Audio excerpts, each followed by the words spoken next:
साथियों नमस्कार।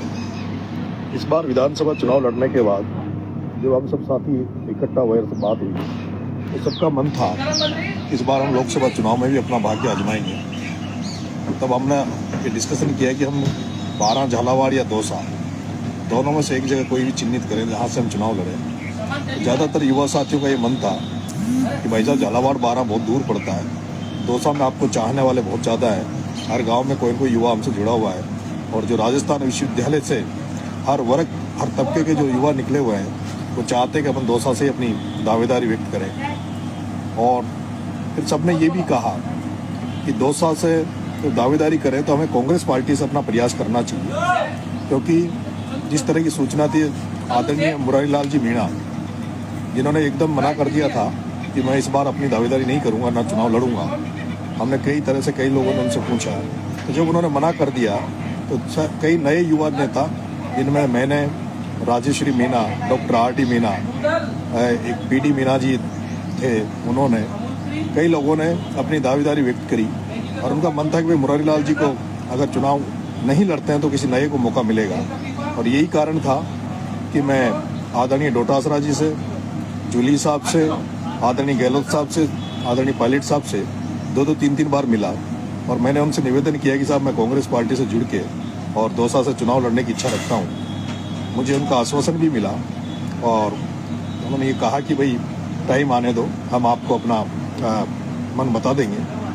मैं लगातार उनके टच में हूँ, लेकिन अब जब मन बना लिया तो हमें ऐसा लगता है कि हमें चुनाव लड़ना चाहिए। और कल से मैं चाकसू, परसों बस्सी, सभी विधानसभाओं में जाके सब युवा साथियों से, सब लोगों से एक बार मिल के उनका मन जानेंगे, उनकी क्या माने, क्या व्यू है और क्या वो चाहते हैं। अगर लोगों का प्यार मिला, समर्थन मिला तो आपकी ताकत के दम पर हम मैदान में उतरेंगे। क्योंकि मैंने पहले भी कहा था कि अगर डॉक्टर साहब के परिवार में से कोई चुनाव लड़ता है तो मैं अपनी निर्दलीय की रूप में चुनाव नहीं लड़ूंगा, लेकिन अगर डॉक्टर साहब के परिवार से कोई चुनाव नहीं लड़ता है और जनता का समर्थन हमें मिलता है तो हम चुनावी मैदान में उतरेंगे।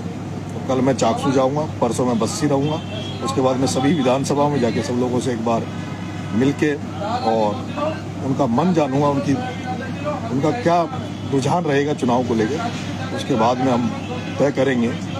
मित्रों, मैंने एक सर्वे भी हम लोगों ने करवाया था, सर्वे में भी एक अच्छा रुझान लोगों को आया है और बड़े लेवल पे लोग हमें समर्थन देने के लिए तैयार हैं।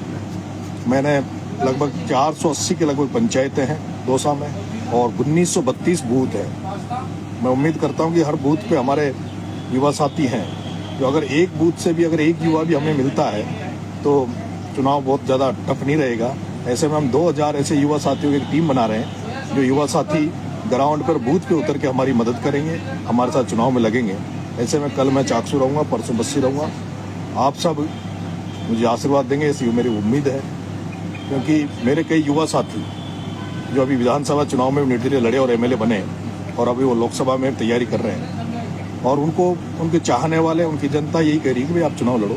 मैं उम्मीद करता हूँ कि मुझे भी दौसा से आने वाले सभी जो मेरे मिलने वाले लोग हैं वो मुझे आशीर्वाद देंगे, क्योंकि सबका मन था भाई हम कांग्रेस से टिकट मांगे। तो कांग्रेस से मैंने सारे नेताओं से मिलकर अपनी दावेदारी व्यक्त की है, लेकिन अब ये पार्टी के ऊपर है कि पार्टी किसको मौका दे, किसको जोड़े।